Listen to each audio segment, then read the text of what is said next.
Magandang araw mga bata! Handa na ba kayo makinig para sa ating bagong aralin sa Mathematics 1, Quarter 4, Week 2? Tara, simulan na natin!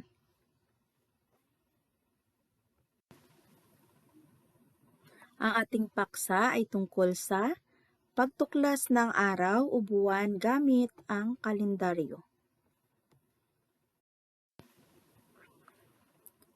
Layunin: sa nakalipas na aralin ay natutuhan mo ang pagsasabi at pagsulat ng mga araw sa isang linggo sa tamang pagkakasunod-sunod. Natutuhan mo na rin ang pagtukoy ng tamang buwan at mga nagdaan o lumipas na buwan sa mga taon gamit ang tamang pagkakasunod-sunod nito. Sa araling ito, matutuhan mo ang pagtukoy at pag-alam ng mga araw o buwan gamit ang kalendaryo. Para sa ating balik-aral, sagutin ang sumusunod na tanong. Isulat lamang ang titik ng tamang sagot sa inyong kwaderno. Unang bilang. Ilang araw mayroon sa isang linggo? A. 6, B. 7, C. 10. Pangalawa, ilang buwan mayroon sa isang taon? A. 11, B. 12, C. 5. Pangatlo, tuwing kailan mayroong pasok ang mga bata sa paaralan? A. Lunes hanggang Biyernes, B. Sabado at Linggo, C. Lunes at Biyernes. Ikaapat, tuwing kailan ipinagdiriwang ang Pasko? A. Nobyembre, B. Disyembre, C. Enero. Panglima, ang araw ng mga puso ay pinagdiriwang tuwing A. Marso, B. Mayo, C. Pebrero.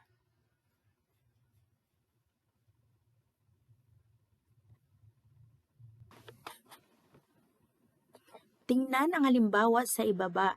Suriin mo kung paano ipinakita ang paraan ng pagtukoy o pag-alam ng mga araw at buwan gamit ang kalendaryo.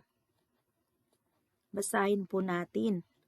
Dahil sa pinatupad na Enhanced Community Guarantee o ECQ, kinakailangan na manatili ang magkakapatid na Ellen at Vince mula Mayo 12, 2020 hanggang Mayo 30, 2020 sa kanilang bahay. Ilang araw ang tinagal ng pagpananatili ng magkakapatid sa kanilang bahay? Ang sagot po ay 19 na araw na natili sa loob ng bahay ang magkakapatid.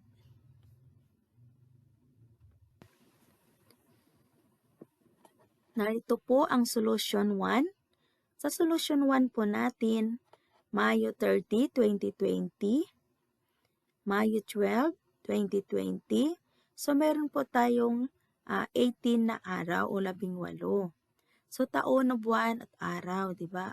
Taon 2020, buwan May, then araw ay 30. So sa May 12, 2020, tapos 5 is 12 na araw. So 18 araw. So dahil kasama ang May 12, 2020, so ang 18 plus 1 equals 19 na araw. So ang sagot ay 19 na araw o 19 days o nanatiling hindi lumabas ng bahay ang magkakapatid. Narito naman ang solusyon 2. O maaaring gamitin ang kalendaryo upang matukoy ang bilang ng araw na lumipas. So, bilugan ang araw o ang bilang ng sumunod na araw kung kailan nagsimula ang kanilang pamamalagi sa loob ng bahay. So, nagsimula sila ay May 12, so kaya po ay may bilog. Then, 13, 14, 15, 16, 17, 18, 19, 20, 21, 22, 23, 24, 25, 26, 27, 28, 29, 30. So, ilang araw po yun? 19 na araw. So, yun po mula May 12 hanggang May 30. Gamit ang kalendaryo sa ibaba, sagutin ang mga tanong. So, pag-aralan po, tingnan nyo po ang kalendaryo. Yun po ay buwan ng Hunyo. So, makikita rin po ninyo pangalan ng mga araw at mga petsa. So, ito po ang mga tanong. Unang tanong, anong araw ang Hunyo 19 o 19? Pangalawa, anong petsa ang ikalawang Sabado sa buwan ng Hunyo? Pangatlong tanong, ilang araw ang nasa pagitan ng Hunyo 5 at Hunyo 23? Ang sagot po sa unang tanong ay Huwebes.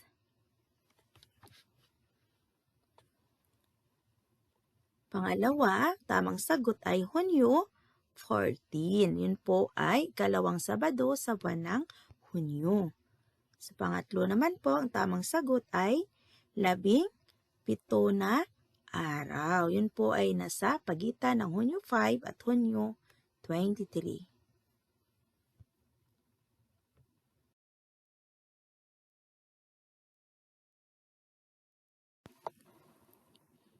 Para sa ating gawain sa pagkatuto bilang isa, gamit ang kalendaryo, tukuyin ang tamang sagot sa bawat bilang. Piliin at bilugan ang letra ng tamang sagot. Isulat ang sagot sa iyong kwaderno. So, tingnan po ang kalendaryo sa ibaba. Yun po ay buwan ng Marso. So, makikita rin po ninyo ang ngalan ng mga araw at mga petsa. So, narito po ang unang tanong. Anong araw ang Marso 23? A. Lunes, B. Miyerkules, C. Martes, D. Huwebes. Pangalawa, anong petsa ang ikatlong Huwebes ng buwan ng Marso? A. Marso 12, B. Marso 17, C. Marso 19, D. Marso 27. Pangatlo, ilang araw mayroon sa pagitan ng Marso 17 at Marso 26? A. 10, B. 11, C. 8, D. 9.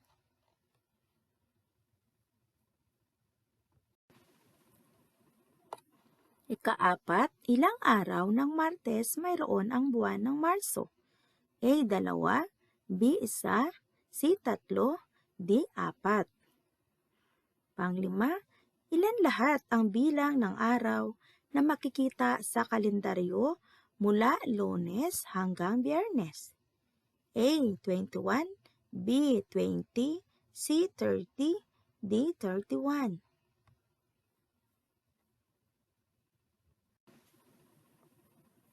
Narito po ang mga susing sagot para sa ating number 1. Ang tamang sagot ay Lunes. Pangalawa, letter B. Pangatlo, letter C. Pang-apat, ang tamang sagot ay letter D. 4 na Martes, mayroon ng buwan ng Marso. Panglima ay letter A. So, 21 ang bilang ng araw mula Lunes hanggang Biyernes.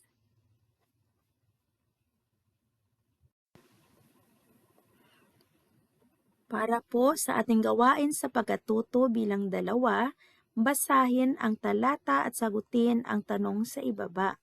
So, isulat ang sagot sa iyong kwaderno. Si Melinda ay bumisita sa bahay ng kanyang lula Lorna sa Bulacan noong araw ng Sabado. Isang buong linggo siyang namalagi sa kaniyang lula. Unang tanong, sino ang batang nabanggit sa talata? Pangalawa, ilang araw si Melinda na nanatili sa bahay ng kanyang lula Lorna?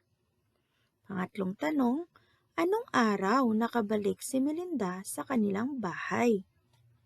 Pang-apat, kung sakaling manatili pa siya sa bahay ng kanyang lula Lorna ng 6 na araw pa, ilan ang kabuuang araw ng kanyang pananatili sa bahay ng kanyang lula? Kalima, kung sakaling umalis siya sa bahay ng kanyang lula Lorna noong ika-18 ng buwan, ilang araw ang tinagal niya sa bahay ng kanyang lula mula nang siya ay umalis noong ika-4 na kapareho ring buwan? So, narito po ang tamang sagot para sa unang bilang. Ang batang nabanggit sa talata ay si Melinda. Pangalawa, 7 araw. Pangatlo, ang sagot ay Sabado. Pang-apat, 13 araw. Panglima, 14 na araw.